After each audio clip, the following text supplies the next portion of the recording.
What is going on, everyone? My name is Boit, and I'm back with a review of Age of Empires 4. I want to touch on some things that might be relevant to other Age mythology enthusiasts and RTS players alike. The first thing I want to say is I put a lot of hours into this game over the beta, and the closed beta I put a little bit into as well. And this does mean that there's a little bit of bias here because I put so much time in that pretty much means that I enjoyed the game. So everything I say, take with a grain of salt. I think this game has a lot of potential to be a fantastic RTS game if the developers want to take it down that route. So the first thing I want to touch on is the economy. It's super streamlined, super familiar. If you guys are RTS players in general, you'll get this. If you're Age of Empires players or mythology players, you'll fully understand what's going on.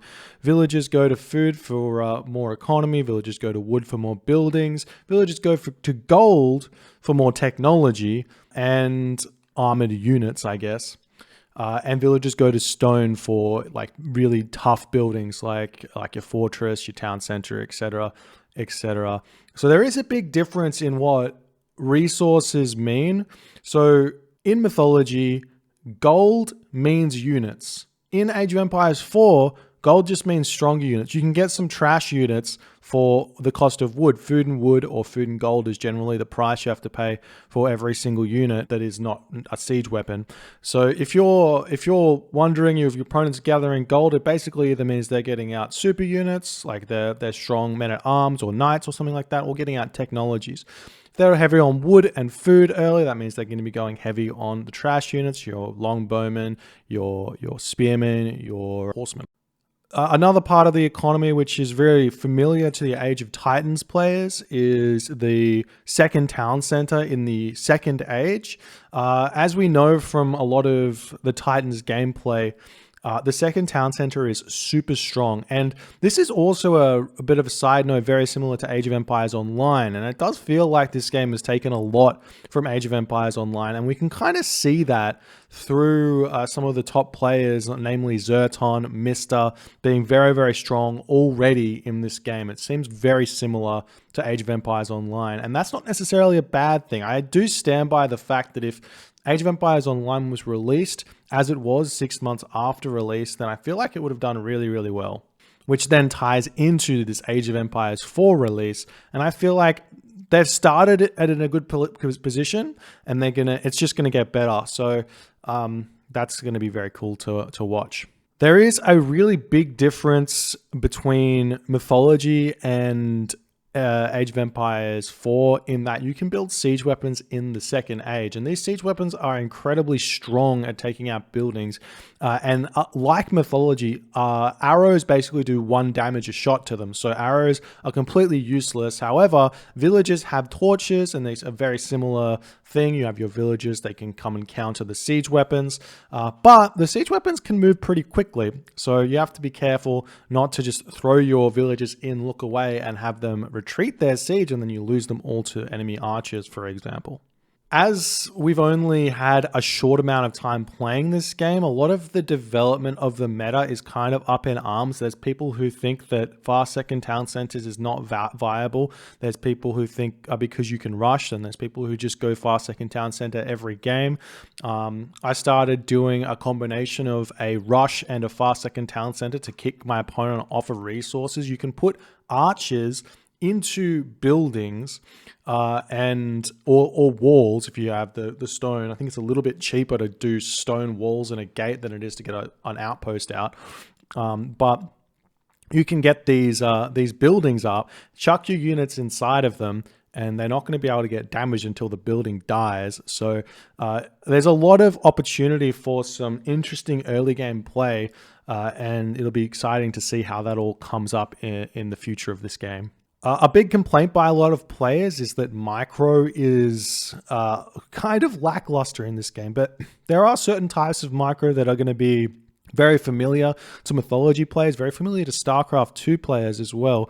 The shoot and scoot micro that is familiar with the Marines in StarCraft 2 is in this game with archers. The archers have a wind down time after they shoot. So then you can shoot, move them, shoot, move them, shoot, move them. Therefore, there's the shoot and scoot micros. That's a thing. There's also archership micro, pullback micro is going to be a thing, and surround micro.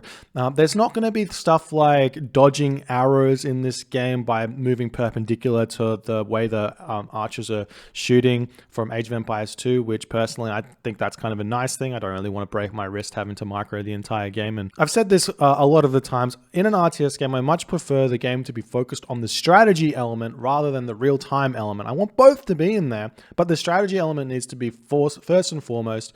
And if you have in a game a huge amount of focus on micro, then basically you don't get to play the strategy element until you are like very confident in that micro element, because you just lose games. The strategy doesn't actually work because you've just lost all your units no matter what. And such is life. But in Age of Empires 4, that's not going to be here. You expect your units to do something, they're going to be able to do that, and it's all going to be about positioning and everything else. There is a lot of valid criticism for the way the arch mechanics work, because all of the archers, they have 100% accuracy from the get-go. Now, I would suggest that this would make a lot more sense if we went to take the mythology approach and have the archers have a 50% chance of hitting on their first shot, and then as they shoot, the percentages go up for themselves hitting. So I think in mythology it's like 50% on the first shot, 75% on the second shot, 90% on the third shot, and then 100% on the fourth shot.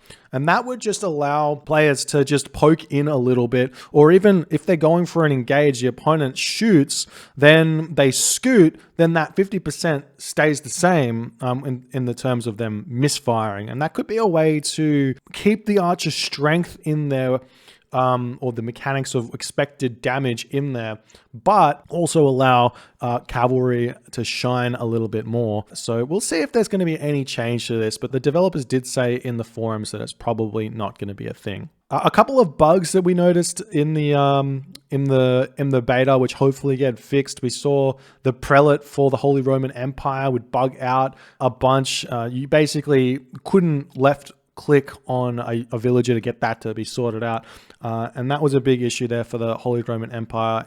And the thing is, if that was fixed, I feel like the Holy Roman Empire would have been a very, very strong pick. But I mean, obviously we have to wait and see on that one. Sometimes we saw buildings destroying resources. For example, the mill would destroy berry bushes, and the dock would destroy fishing ships. So the hunt delete mechanic was kind of in there. It would be pretty easy just to be like, well, if you place this building down, it'll kill this berry bush, and like have a little display that was going to happen. But we'll see what they're going to do with that one there. A big issue that was in the game was that the town center couldn't be retargeted. So if you sent in a high PS armor unit first, the town center would just focus that down for the entire fight. It's similar to like in mythology, where if you had a building attacking another building, that's just not good. So we'll see if that is going to get fixed, but it's pretty vital, important part of the game to be able to choose what unit your buildings target, such as the similar thing with what units target units. It's just like, that's one of the things you want to control. So we'll see if that's going to be changed, and it should be changed. I didn't have a lot of experience with walls in the game, but the walls in this game are gonna, as the game progresses, people are gonna realize how good they are and start really going heavy on the walls early, similar to what mythology became, I believe. So let's talk a little bit about the civilizations that we saw. We saw the Abbasid dynasty being a pick for a lot of players who are enjoying the mechanics of this civilization. Having the super cheap villages in their in the second age was a huge boost to basically any strategy, and essentially rushing this technology out as fast as you can was the best way to play. We saw people going 2 town centers with this one. We saw people going for archer all-ins. And a whole bunch of other things. So this civ was a powerhouse from the get-go, but it was definitely lacking in some areas. And also the camel archer was super strong, super fun to micro with, but super expensive and could definitely get punished by your opponents just playing a little bit defensively and then getting out siege a little bit later with archers to be involved as well. So going like archer siege was a great way to deal with the camel mass. The Chinese civ did feel a touch underpowered, though getting the second talent center up super fast was a really, really good strategy for the Chinese. Being able to mash units out afterwards, very, very strong. They did remove the bonus that the Chinese had, or should have. Normally, China starts with a couple of extra villages in most of the Age of games, which is why you could kind of balance them the way they're balanced. But they didn't do that in Age of Empires 4 for some reason. Maybe they just felt like it was just too strong. The Nest of Bees felt really, really good against Archer Balls, but not so good against anything else. So you'd have to kind of get Spearmen and Archers and Nest of Bees out if you wanted to kind of have a really strong army. And you could manage to win games by playing really, really defensive with the Chinese, just because they build so quickly, and you could get your advantage that way. But it was definitely a little bit underwhelming playing the Chinese in the open beta. The English was my pick for the top civ, and if nothing changes, then that's going to be the civ we're going to see quite a lot of. Just the fact that you get access to an archery range, basically 2 archery ranges at the start of the game, as soon as you hit the second age, is huge. It means that you can go for, basically you can go for rushes, force your opponent to have to build buildings, build their outposts, and you still got your archers alive, and they had to spend resources on the buildings there, which means you can get out fast second town centers and be completely fine by going for a small rush, which your opponent can't deal with. Your opponent then throws down buildings to deal with that. Then your town center's up. You've still got that landmark, which can continue doing things, and you're in a really, really good position with the English to continue in the game. There's some arguments that the Holy Roman Empire was a bit stronger, so we can talk about them just a little bit. It's just simply because the prelate is so bonkers good. So in mythology, the pharaoh gives a plus 20% rate to the gathering of a villager. In Age of Empires 4, the Holy Roman Empire gives a plus 40%. So that's double the rate of what the pharaoh would do, which is absolutely bonkers. And it basically meant that on water, you could get fishing ships going from the get-go, which is already another advantage on the economy. They also have access to men-at-arms, which was super strong, and a whole bunch of other nuts things at their disposal. One of their units was a little bit, I can't exactly remember what it was called, but it was the Castle Age infantry unit that was unlocked. It just felt a little bit underwhelming. I used it a little bit, but I mean, it just didn't quite do much for me. But overall, if you had to say anything about the balance right now, it's actually quite even. A lot of the civs quite strong. You can definitely get wins with any of the civs. And the big problem that I'm noticing with this is that while the developers are touting that this game is very asymmetrical, my first initial experience with this is, yes, there are slight asymmetries in this game, but every civ can basically do the same thing. That makes it not asymmetrical in the slightest. So what to do about that? I think that there should have been, like, at least what should have happened was they can keep all the units the same, change the name of all the units, and change the models of all the units for each civilization, so that there's at least some sort of feeling that you're playing something different, even though they are very similar.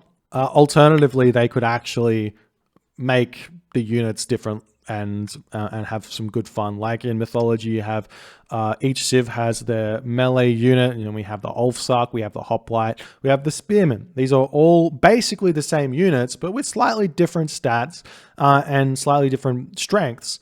And I don't see why that's not in this game. If you're touting asymmetry, you got to go all the way, military and economy, and that would have been really nice to see, but I don't think that's what we're going to be seeing, at least in the initial stages with Age of Empires 4. Maybe the expansions that they release will have a lot more experimentation, but I don't think that the initial game is going to be releasing with too much asymmetry in terms of the military in this game. As for the hotkeys, It's a big issue not being able to customize them, though the hotkeys that they are forcing you to use are actually good. It takes you a while to get used to them. I would suggest that there's no reason why we can't customize them. I don't want to have to hit 2 buttons to build a building. I feel like I should just be able to click 1 button and it doesn't matter that I have my hand stretching over to P, because like that's my choice.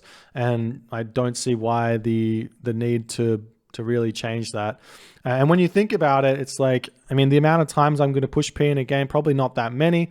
And the amount of times I'm going to push, say, E for my house is much more. So, I mean, that means that the 2 buttons I have to push to make houses is much more difficult than the random time I have to push P. So that's just that's my biggest criticism thus far from Age of Empires 4. So hopefully that one gets fixed up, and then we can all celebrate. Just to continue along with this thought process, the modifier hotkeys not being in the game, like not able to use Shift or Alt. You could use Control, but you want to be able to do multiple. You want to be able to do Shift, you want to be able to do Alt, you want to be able to do Control, and seeing that as the thing would be nice. Another thing I would like to see with the hotkeys is the way that mythology trains units, so that if I have 3 buildings selected and I push the train button, it's going to train 3 units in all of those different buildings.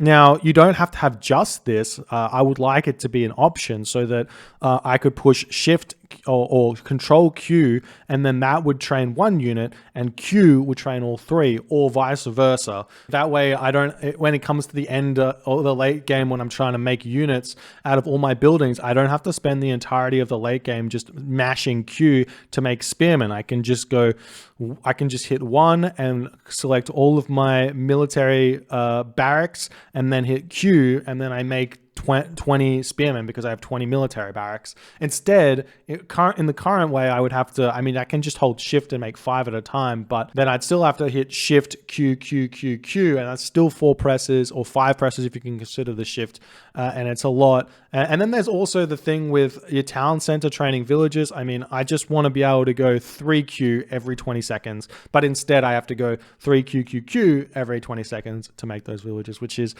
it's not the biggest of issue, but in games like RTS where repetitive strain injury is a thing, I feel like making the game less button mashy is very, very important.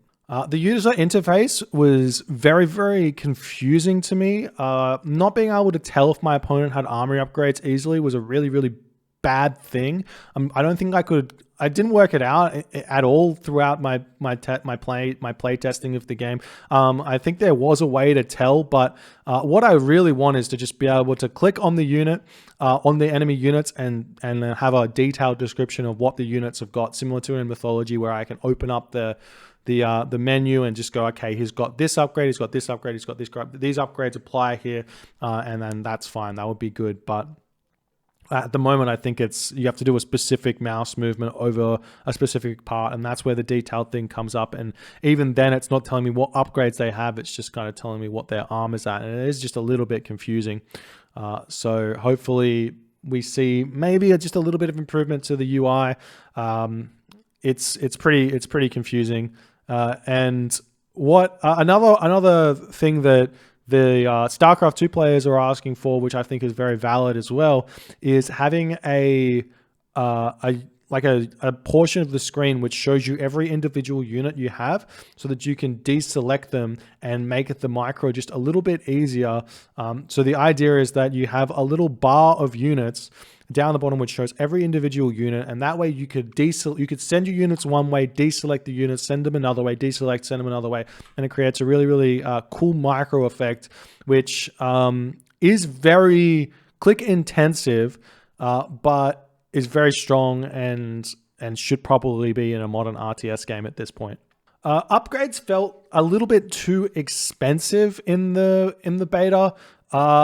There was some players who were going for early upgrades like early wheelbarrow and early other things, but Give You Anxiety was going for some of those things. But in the end of the day, they were just a little bit too expensive to be worth rushing over simply just rushing a second town center if that was what you were going to be going for. So I would like to see a slight reduction to the cost of the technologies, and that would be really fantastic. So overall, I felt like the military aspect of the game in terms of like fighting your opponent on land was really well done. I enjoyed most of the games with where I was playing on a land map or fighting on land. It felt like pretty good in general. However, when I played on the water map, specifically Archipelago, it was like we're back in Age of Mythology, except instead of having tons of archer ships, we had like 5 archer ships, and they did not very much damage to each other. And the micro was really, really clunky. The boats bumped into each other terribly. And in general, the whole naval experience was really, really bad. And I'm not sure exactly what they can do to fix this beyond making the Navy ships cheaper and making them weaker. So they had a lot of HP. They had not very much damage in terms of dealing that HP that they need to do to kill the Navy ships. They were really expensive at, I think it was 180 wood, 180 gold or something for a galley or a junk or something like that. And then on top of that, the defender's advantage was absolutely bonkers on water. It was like something like you can't kill the boat even though you have a huge advantage. So we need to see some tweaks there. And I feel like the Navy is always going to be one of those things that Age of Empires developers are not really going to be able to knock out of the park, because the Age of Empires community in general doesn't really enjoy the Navy, especially like those lower level players. They don't want to play with ships. They would rather just do their base building and have a fun game. And that the big problem with a Navy style map is that you can't build your base on water. So a lot of the map gets taken up by water. That means that the base building element gets reduced. And in the end of the day, this is a base building game, and we should probably be seeing that element be focused upon. So maybe there's a way in which the water maps could be fixed, but in the end of the day, I don't think it's going to matter. We're probably not going to see a lot of water gameplay, and when we do, I think people will just say chalk it up to what it is, like they do in Mythology, and either switch off or just watch it and enjoy what's going on.